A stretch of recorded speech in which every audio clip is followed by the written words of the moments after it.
नमस्कार, स्वागत है आपका। एमवी नेटवर्क देख रहे हैं आप और मैं हूं आपके साथ लता। बुलेटिन की शुरुआत करेंगे अहम खबर के साथ। मसूरी में तेज रफ्तार का कहर देखने को मिला, जिसमें 5 लोगों की जान चली गई और एक घायल बताया जा रहा है। आपको बता दें कि मसूरी देहरादून मार्ग पर कार के खाई में गिरने से दरअसल यह हादसा हुआ और IMS देहरादून शिक्षण संस्थान के सभी छात्र बताए जा रहे हैं। मसूरी घूमने के बाद वापसी के दौरान ये भीषण हादसा हुआ। सूचना पर मौके पर पहुंची SDRF की टीम जो है मामले की जांच में जुट गई है।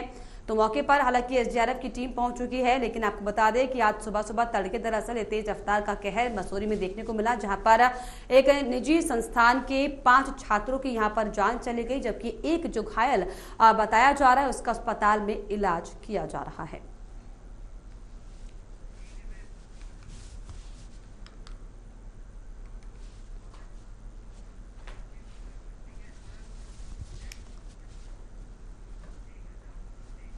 और इस पर ज्यादा जानकारी के लिए मेरे सहयोगी उत्तराखंड के ब्यूरो चीफ पवन मेरे साथ जुड़ गए। पवन, आज सुबह सुबह जो है मसूरी में तेज रफ्तार का कहर देखने को मिला, जिसमें 5 लोगों की जान चली गई। क्या कुछ जानकारी?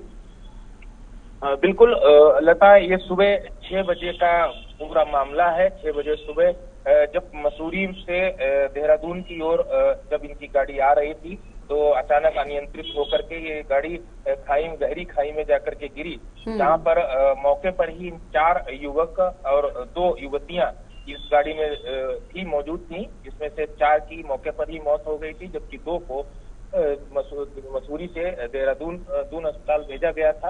हायर सेंटर रेफर किया गया था 108 की मदद से, जहां पर भी एक व्यक्ति ने अपनी दम तोड़ दी और अभी भी एक युवती गंभीर अवस्था में अभी अस्पताल में भर्ती है, जिसका उपचार हो रहा है। बताया जा रहा है कि ये सभी जो युवक और युवतियां थी वो सभी देहरादून के कॉलेज में, निजी कॉलेज में ये अध्ययनरत थे और ये मसूरी एक पार्टी करने के लिए मसूरी गए थे और वहां से ये वापस हो रहे थे। तो सुबह मसूरी से देहरादून मार्ग पर ही ये अनियंत्रित होकर के इनका वाहन गहरी खाई में जा गिरा था, जहां पर ये हादसा हुआ। बिल्कुल, तो क्या सभी की शिनाख्त कर ली गई है? कौन कहाँ का था? क्या परिवार वालों को इसकी जानकारी दे दी गई है? क्योंकि भीषण ये हादसा। हालांकि पुलिस के द्वारा इनकी जो पहचान आइडेंटिटी थी वो कर ली गई है और सभी देहरादून समेत अन्य कई राज्यों के, अलग अलग राज्यों के ये सभी युवक युवतियां थे और ये सभी देहरादून से मसूरी पिकनिक मनाने के लिए गए थे, जहां पर ये लोग कल रात वही मसूरी में इन लोगों ने वहां पर विश्राम भी किया और सुबह जब वो वापस हो रहे थे तब ये हादसा हुआ। चलिए, बहुत शुक्रिया आपका पवन, तमाम जानकारियों के लिए, तमाम बातचीत के लिए। आगे बढ़ेंगे। मुख्यमंत्री पुष्कर सिंह धामी ने नई दिल्ली से शासन के उच्च अधिकारियों की वीडियो कॉन्फ्रेंसिंग के जरिए बैठक ली है। बैठक में वनाग्नि की बढ़ती घटनाओं की रोकथाम, पेयजल संकट से निपटने के साथ ही चारधाम यात्रा की तैयारियों की समीक्षा की गई। मुख्यमंत्री की समीक्षा बैठक में शासन के उच्च अधिकारी वर्चुअल माध्यम से सचिवालय देहरादून से उपस्थित रहे। वहीं मुख्यमंत्री ने सभी अधिकारियों को समन्वय के साथ ही काम करने, वनाग्नि के प्रति लोगों को जागरूक करने के साथ ही सौर ऊर्जा पर विशेष ध्यान देने, जल संरक्षण और संवर्धन के साथ ही चारधाम यात्रा के लिए सभी तैयारियों को चाक चौबंद करने के निर्देश दिए हैं। वहीं राज्य के मुख्य सचिव राधा रतूड़ी ने बताया कि मुख्यमंत्री पुष्कर सिंह धामी की ओर से मिले निर्देशों का 100% अनुपालन किया जाएगा।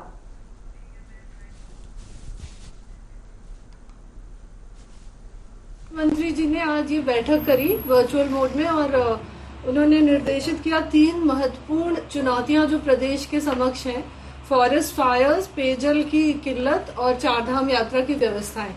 और सभी जिले यहाँ पर उपस्थित थे, जिलों के सभी अधिकारी और राज्य स्तरीय सभी अधिकारी भी उपस्थित थे। तो जो भी निर्देश माननीय मुख्यमंत्री जी ने दिए हैं उनका हम लोग 100% अनुपालन करेंगे। 1 सप्ताह बाद फिर से हम लोग समीक्षा करेंगे कि आज जो निर्देश मिले हैं वो कहाँ तक उनकी कंप्लायंस हुई है। फॉरेस्ट फायर्स के लिए सभी लोग मिल के काम करेंगे, जन जागरूकता पे विशेष ध्यान दिया जाएगा, क्योंकि लोग जो आग लगाते हैं पिरूल में या खेत की पराली में, उसी से जंगल में आग फैलती है। तो आप सभी के माध्यम से मेरा अनुरोध है सभी निवासियों से उत्तराखंड के कि कोई भी आग ना लगाए। इस समय कोई भी आग की एक चिंगारी होती है तो बहुत तेजी से जंगल में फैलती है, उससे बहुत ज्यादा धुआं और प्रदूषण होता है और सभी को कठिनाई होती है। आपने ये भी देखा होगा कि कुछ लोगों की आग बुझाते समय मृत्यु भी हो गई। तो इस तरह की हम लोग चाहते हैं कि कोई भी ऐसी दुर्घटना ना हो। तो उत्तराखंड में जंगल की आग भयावह हो गई है। शुष्क मौसम के चलते तेजी से फैल रही आग अब काल बन चुकी है। लगातार बढ़ रही आग की घटनाओं में बीते रोज 3 व्यक्तियों की मौत हो गई, जबकि एक व्यक्ति बुरी तरह से इसमें झुलस गया है। शुक्रवार को 24 घंटे के भीतर प्रदेश में आग की 64 नई घटनाएं हुई हैं, जिसमें कुल 75 हेक्टेयर वन क्षेत्र को भारी नुकसान पहुंचा। फायर सीजन में अब तक कुल 868 घटनाओं में 1086 हेक्टेयर वन क्षेत्र जल चुके हैं। वहीं दिल्ली में मुख्यमंत्री पुष्कर सिंह धामी ने राज्य में जंगल की आग की घटनाओं के संबंध में उत्तराखंड सदन में वर्चुअल समीक्षा बैठक की है।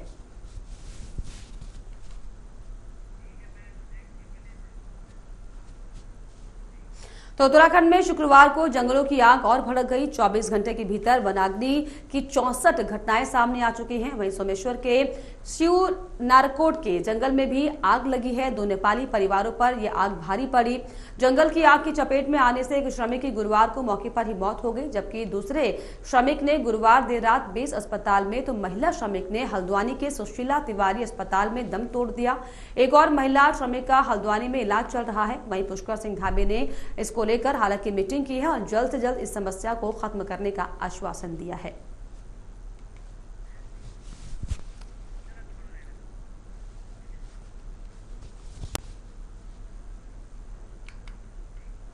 अपने बेबाक बयानों के लिए सुर्खियों में रहने वाले बीजेपी से लैंसडाउन विधायक दिलीप रावत एक बार फिर से सुर्खियों में आ चुके हैं। बीते दिनों पूर्व कैबिनेट मंत्री हरक सिंह रावत की बहू अनुकृति रावत के बीजेपी में शामिल होने के बाद उन्होंने अपने फेसबुक अकाउंट में ये डाला था कि राम तेरी गंगा मैली हो गई, जिसका अप्रत्यक्ष रूप से अनुकृति गोसाई रावत के बीजेपी में शामिल होने से जो है अंदाजा इसका लगाया जा रहा था। इस पूरे मामले में उन्होंने कहा कि लोकसभा चुनाव के समय 14,000 से ज्यादा अन्य पार्टी के पदाधिकारी और कार्यकर्ता बीजेपी में शामिल हुए हैं। उन्होंने ये भी कहा कि जिनकी विचारधारा बीजेपी से मिलेगी वे बेहतर ढंग से पार्टी के लिए काम करेंगे और जिनकी विचारधारा नहीं मिलेगी उन्हें दरकिनार कर दिया जाएगा।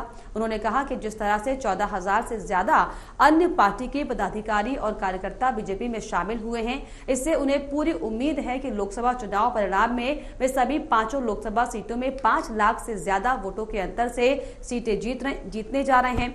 आपको बता दें कि अनुकृति रावत भी कांग्रेस की टिकट से लैंसडाउन विधानसभा सीट से उनके विपक्ष में चुनाव लड़ चुकी हैं।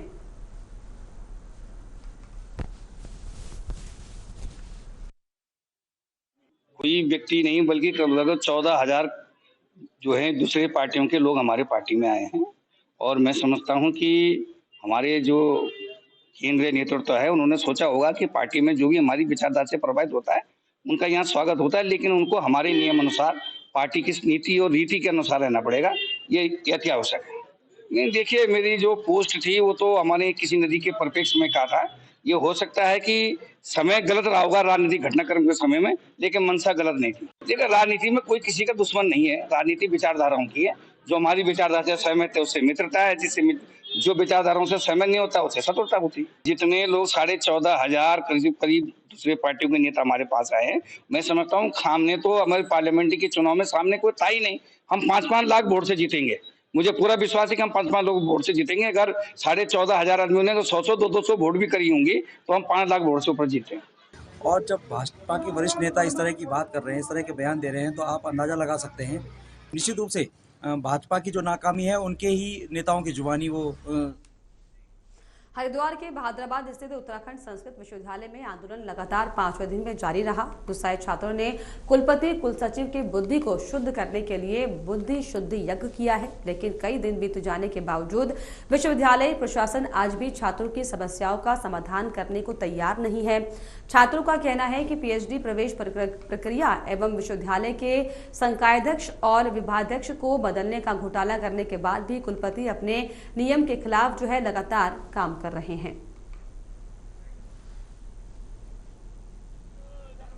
चार दिनों से यहाँ पर आज चौथा दिन है हमारे आंदोलन का। पिछले 4 दिनों से हम यहाँ पर आंदोलन कर रहे हैं, फिर भी प्रशासन पर कोई असर नहीं दिख रहा है। ना ही कुलसचिव जी के द्वारा कोई निर्देश दिया जा रहा है, ना कुलपति का। हमारी मांगों को पूरा नहीं किया जा रहा है कि बीते 4 दिनों से यही प्रक्रिया अपनाई जा रही है। पहले दिन हम यहाँ पर छत पे चढ़े हुए थे, फिर भी हमसे कहा गया था कि हम आपसे वार्ता करेंगे। दूसरे दिन हमने यहाँ पर पुतला फूंक करके विरोध किया, फिर भी इनका हमारी मांगे यहाँ पर जो धांधली हो रही है पीएचडी मामले में उसके ऊपर है। और शैक्षणिक व्यवस्था जो हमारी बिल्कुल बेकार कर दी गई है उसको सुधारने हेतु हमारी मांगे हैं। और जो हमारी मांगे छात्रों के हितों में लेते हुए हैं, जैसे पुस्तकालय के को लेकर के हैं, हमारी मांगे यहाँ सुविधाओं को लेकर के हैं। उत्तराखंड के राज्यपाल retired lieutenant general Gurmeet Singh ने राजभवन में चारधाम यात्रा की तैयारियों को लेकर समीक्षा बैठक की है। इस दौरान राज्यपाल ने अधिकारियों को चारधाम यात्रा के सुचारू संचालन और फीडबैक के साथ रिपोर्टिंग के लिए एक एकीकृत डैशबोर्ड बनाने के निर्देश दिए हैं। राज्यपाल ने पर्यटन, परिवहन, स्वास्थ्य और पुलिस विभाग के अधिकारियों से अब तक की तैयारियों का ब्यौरा लिया। राज्यपाल ने कहा कि चारधाम यात्रा की ड्यूटी सुबह 9 बजे से शाम 5 बजे तक वाली ड्यूटी नहीं है, बल्कि इसमें प्रत्येक अधिकारी और कर्मचारियों को पूरे समर्पण भाव से काम करना होगा। अधिकारी पिछले वर्षों के अनुभव से सीख लेते हुए चुनौतियों से निपटने का रोडमैप तैयार करते हुए काम करें। यात्रा से जुड़ी सभी सेवाओं में लगातार सुधार भी करते रहना होगा। Artificial intelligence, drone, mobile app आदि के माध्यम से भी यात्रियों को सुविधाएं दी जाए। राज्यपाल ने कहा कि यात्रा संबंधी विभिन्न सूचनाओं को एक स्थान पर एकत्रित करने से सभी विभागों को समाधान और प्रबंधन करने में सहायता मिलेगी।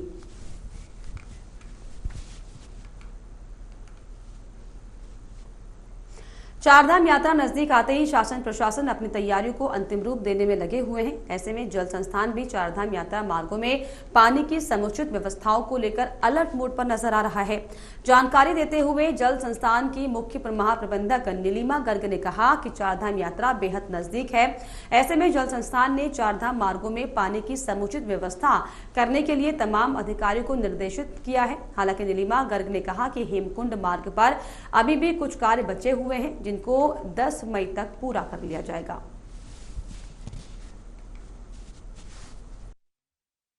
इसके लिए तो हमने पूरा काम पूरा कर दिया है और इसमें जितने भी टीटीएसपी, पीटीएसपी और इसके अलावा हम लोग जानवरों के लिए चरी का इंतजाम करते हैं और टॉयलेट्स में पानी देने का, वो सारे काम पूर्ण हुए हैं। केवल हेमकुंड वाला 10 मई तक हो जाएगा। उसके रास्ते में अभी थोड़ा बर्फ है तो वो बचा है और सारे ही काम कंप्लीट हो। हरिद्वार की मंगलौर विधानसभा पर होने वाले उपचुनाव से पहले दावेदारों ने टिकट मांगने अब शुरू कर दिए हैं। देहरादून से हरिद्वार पहुंचे इंडियन किसान यूनियन के राष्ट्रीय अध्यक्ष रामकुमार वालिया ने प्रेस कॉन्फ्रेंस कर बीजेपी हाईकमान से मंगलौर उपचुनाव में टिकट देने की मांग की है। उन्होंने कहा कि मंगलौर विधानसभा किसान बाहुल्य क्षेत्र है। किसान संगठन से जुड़ा होने के नाते वो किसानों की समस्याओं को भली भांति जानते हैं। अगर पार्टी उन्हें मौका देती है तो मंगलौर उपचुनाव में निश्चित रूप से जीत दर्ज करेंगे। इसके साथ ही उन्होंने लोकसभा चुनाव जीतने वाले दलों से केंद्रीय किसान प्राधिकरण बनाने की मांग भी की और ये बताया कि 15 जून से वो हरिद्वार में किसान कुंभ का आयोजन भी करेंगे।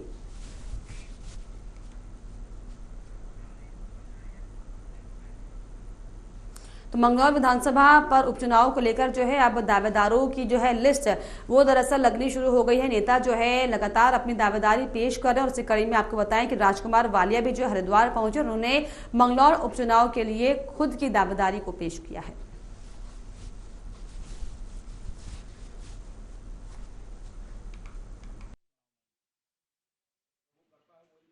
मंगलौर उपचुनाव पे मैं ये कहना चाहता हूं कि ये पूर्णतः किसान बाहुल्य सीट है और यहाँ पे किसी लोकल किसान को पार्टी टिकट दे। हम भी पार्टी से जुड़े हुए हैं, हमने भी टिकट के लिए आवेदन किया है, प्रदेश अध्यक्ष जी को आवेदन दिया है। यदि हमें पार्टी मौका देगी तो हम इस हारी हुई बाजी को भाजपा की झोली में डालने का काम करेंगे और इन हाजी काजियों का मुकाबला करने का भी काम करेंगे। आपको लगता है पे आधी से ज्यादा आबादी हमारी किसान की है, चाहे वो मुसलमान हो, हिंदू हो, कोई भी हो, है तो किसान।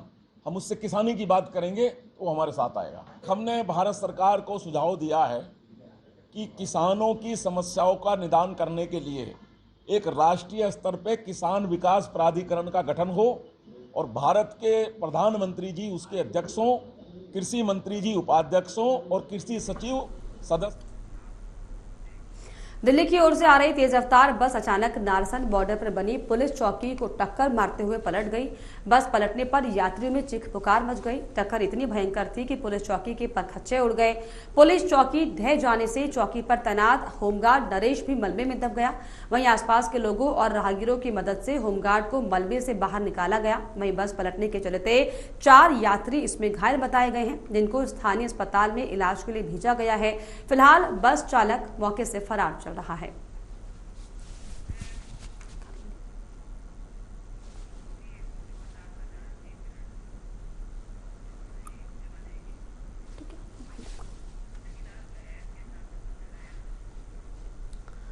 तो नारसन बॉर्डर पर दरअसल बस पुलिस चौकी में जा घुसी, जिसकी तस्वीरें भी आपके सामने, जिसमें पूरी जो पुलिस चौकी थी वो धराशायी हो गई और पूरी जो बस है ये पलटने से हालांकि इलाके में अफरा तफरी का माहौल हो गया, लेकिन गनीमत रही कि किसी को जानमाल का नुकसान यहाँ पर नहीं हुआ।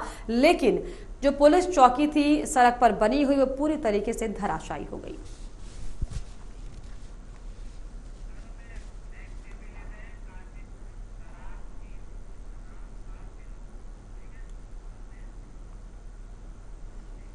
काशीपुर के सुभाष नगर के पास ITI शुगर मिल रोड पर देशी शराब की दुकान खोले जाने के विरोध में स्थानीय लोगों ने विरोध प्रदर्शन किया।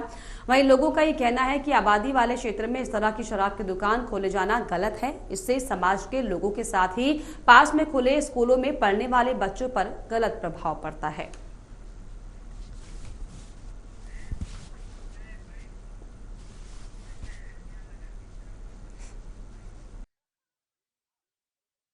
मामला ये है कि ये एक मोहल्ला बस्ती है जहाँ पर सब लोग रहते हैं, बच्चे स्कूल जाते हैं, बस स्कूल की बसें जाती हैं, जहाँ पे एक देसी मदिरा की दुकान खोली जा रही है, जिसका हम लोग पूर्णतः विरोध कर रहे हैं। क्योंकि ये नशे का कारोबार है, यहाँ पे असमानता बढ़ेगी, नशे के लोग आएंगे, चोरी चकारियाँ बढ़ेंगी, जो बस्ती में बहुत ही खतरनाक साबित होंगी, जिससे पुलिस प्रशासन के लिए भी बहुत अस्त व्यस्त रहेगी व्यवस्था। इसलिए हम चाहते हैं कि ये दुकान अभी हटे, आज हटे, और हम इसे बिल्कुल भी विरोध करें, खुले नहीं रहे। नगर प्रशासन को क्या कार्रवाई की गई है? देखिए, हमने इसको पुलिस प्रशासन को सूचित कर दिया गया, आबकारी को सूचित कर दिया गया, जिलाधिकारी सूचित कर दिया गया है, और हर स्तर से हम इसे कर रहे हैं, लड़ रहे हैं, और हम इसे बिल्कुल भी सबका। मेरा ये कहना है कि मैं भी एक डॉक्टर हूँ और मुझे आगे यहाँ पे अपने क्लिनिक जमाना है, अपना काम करना है। मेरे फीमेल पेशेंट्स कैसे आएंगे अगर यहाँ पे दारू का ठेका और ये सारे गलत काम होंगे? कोई पेशेंट यहाँ नहीं आएगा। तो मुझे और ये एरिया के लिए, इस जगह के लिए, यहाँ की लेडीज़ के लिए, किसी के लिए भी ये जगह मतलब इस चीज़ के लिए सही नहीं है। इसको जो भी काम करना है, जिसको भी ठेका खोलना है कहीं और जहाँ रेसिडेंशियल एरिया ना हो, जहाँ लोग रहते ना हो, थोड़ा सा दूरी हो, बच्चे हैं, स्कूल है आसपास में, ये सारी चीज़ें गलत इफेक्ट जाएगा लोगों पे। तो इस वजह से मैं चाहती हूँ कि यहाँ पे बिल्कुल भी ये दारू का बिल्कुल काम ना हो। क्या अपील करना चाहिए? मैं सरकार से यही अपील करना चाहूँगी कि यहाँ पढ़े लिखे लोग रहते हैं, अच्छी फैमिलीज रहती हैं और शिक्षित महिलाएं हैं, सब कुछ है, बच्चे हैं छोटे छोटे, और अगर ऐसी एरिया में दारू का ठेला खुलता है तो बच्चों पे, सब पे, आदमियों पे, सब पे गलत नेगेटिव इफेक्ट रहेगा इसका। तो मैं चाहती हूँ कि ऐसी जगह पे बिल्कुल भी ये ना खोले, इसे जहाँ भी खोलना है कहीं और खोले, कहीं भी खोल ले, लेकिन यहाँ। और इसी के साथ इस बुलेटिन में फिलहाल इतना ही। देश और दुनिया की तमाम खबरों के लिए आप देखते रहिए एमवी नेटवर्क। नमस्कार।